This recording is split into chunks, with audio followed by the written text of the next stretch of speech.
नमस्कार, आप देख रहे हैं आप दी टुडे और मैं हूं आपके साथ वैशाली।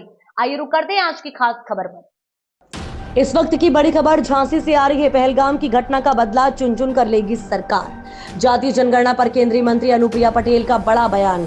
कहा, कांग्रेस व उसके सहयोगी दल क्रेडिट लेने का कर रहे प्रयास। जनता जानती है क्रेडिट की होड़ सिर्फ सियासी चाल।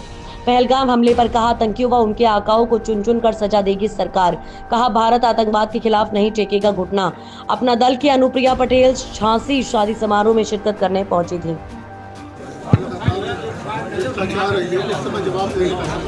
हम डिप्लोमेटिक स्टेट ले रहे हैं, कदम उठा रहे हैं। पानी में मीडिया कोर्ट बंद कर दिया, इस तरीके से क्या लग रहा है?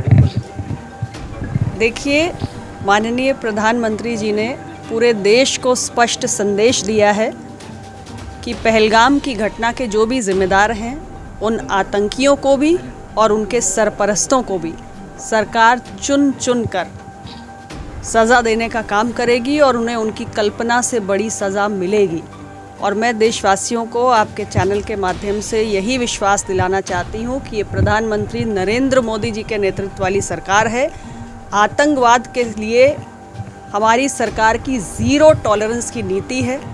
भारत ने न कभी आतंकवाद के सामने घुटने टेके हैं, न कभी टेकेगा, और इन आतंकियों को और इनके आकाओं को मुंह तोड़ जवाब देने का काम हमारी सरकार के द्वारा किया जाएगा। 12 दिन व्यतीत हो चुके। सरकार अपने माननीय प्रधानमंत्री जी इस विषय पर पूरे गंभीर हैं। सरकार लगातार एक आपकी सरकार ने काम किया जातीय जनगणना वाला, उसको लेकर के क्रेडिट लेने की होड़ विपक्ष में मची हुई है। कोई कह रहा राहुल गांधी के दबाव में लिया गया, सपा कह रही हमारे दबाव में है। देखिए, ऐसा है, जातीय जनगणना की मांग लंबे समय से देश में हो रही थी। हमारी पार्टी, अपना दल हर फोरम पे इस मांग को लगातार उठा रही थी और यहाँ तक कि संसद में भी हमने इस विषय को एक बार नहीं कई बार उठाया है। हमारे अपने एनडीए परिवार में जो एनडीए साथी दल हैं, उन्होंने भी माननीय प्रधानमंत्री जी के समक्ष इस विषय को रखा है। और हमारे एनडीए परिवार में ही जब इस विषय पर चर्चा हो रही है तो विपक्ष का तो कोई इसमें स्टैंड बनता ही नहीं है। और माननीय प्रधानमंत्री जी ने सामाजिक न्याय के जुड़े हुए विषयों पर हमेशा त्वरित फैसले किए हैं, संवेदनशील होकर निर्णय किए हैं। और ये भी एक ऐसा विषय है जो एनडीए के परिवार में हम लोगों ने उठाया और प्रधानमंत्री जी ने इसे संज्ञान भी लिया, जातीय जनगणना का स्वागत भी किया। जब एनडीए खुद ही इस विषय को संज्ञान में ले रहा है तो इनका क्या मतलब है? कांग्रेस पार्टी के पास तो बहुत बड़ा मौका था। कांग्रेस पार्टी ने देश में 5 दशक राज किया है, यूपीए की सरकार रही है। ये तमाम छोटे छोटे क्षेत्रीय दल जो कह रहे हैं कि श्रेय लेने की होड़ में हैं, वो सब तो कांग्रेस के साथ ही रहे हैं।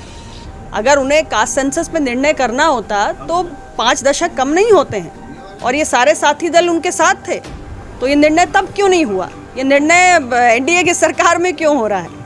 तो जनता बहुत समझदार है, वो देखती है कि कौन सिर्फ चुनावी जुमलेबाजी करता है, कौन सिर्फ सियासी लफबाजी करता है और कौन वाकई में जो मांग जनता के बीच से उठ रही है उस पर निर्णय करता है। और हमारी सरकार ने कास्ट सेंसस का, जाति आधारित जनगणना का निर्णय किया है और ये देश के सामने है, इसलिए देशवासियों को किसी प्रकार की कोई गलतफहमी नहीं है। आज अजय राय ने राफेल को अब छोड़ दीजिए, मेरे पास टाइम नहीं है।